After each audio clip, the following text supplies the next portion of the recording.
Maxime Switek. L'édito politique, bonjour Antonin André. Bonjour Maxime. La politique ce matin, c'est cette série de couacs pour le gouvernement d'Édouard Philippe. Changement de pied sur la fiscalité, sur le tiers payant. L'image du gouvernement de pro, robuste, en prend un sérieux coup, Antonin. Oui, la ministre de la Santé s'est pris les pieds dans le tiers payant. Un jour, au médecin, elle affirme qu'elle veut éviter la généralisation. Le lendemain, aux Français, elle proclame que la généralisation se fera au nom de l'équité. Question de sémantique, explique son cabinet. On croule, figurez-vous, sous les questions de sémantique depuis quelques jours, comme quand le Premier ministre semble repousser au calendrier grec la suppression de la taxe d'habitation le lundi et que le président la réactive le dimanche, quand le candidat Macron avait promis d'atteindre 2% du PIB pour la défense avant la fin du quinquennat et qu'il commence par lui infliger un coup de rabot de 850 millions d'euros. De la sémantique, donc, mais tout cela ne fait pas très pro et la nouvelle équipe a un peu vite fait de mettre tout ça sur le dos des mauvaises surprises du quinquennat de François Hollande.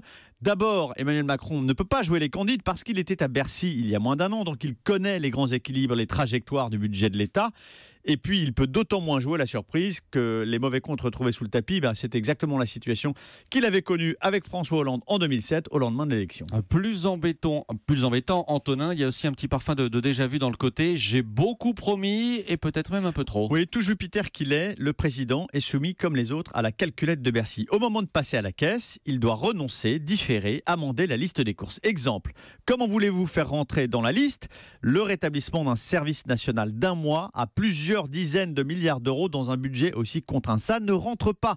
La très généreuse aide au développement promise à une forte augmentation devra attendre.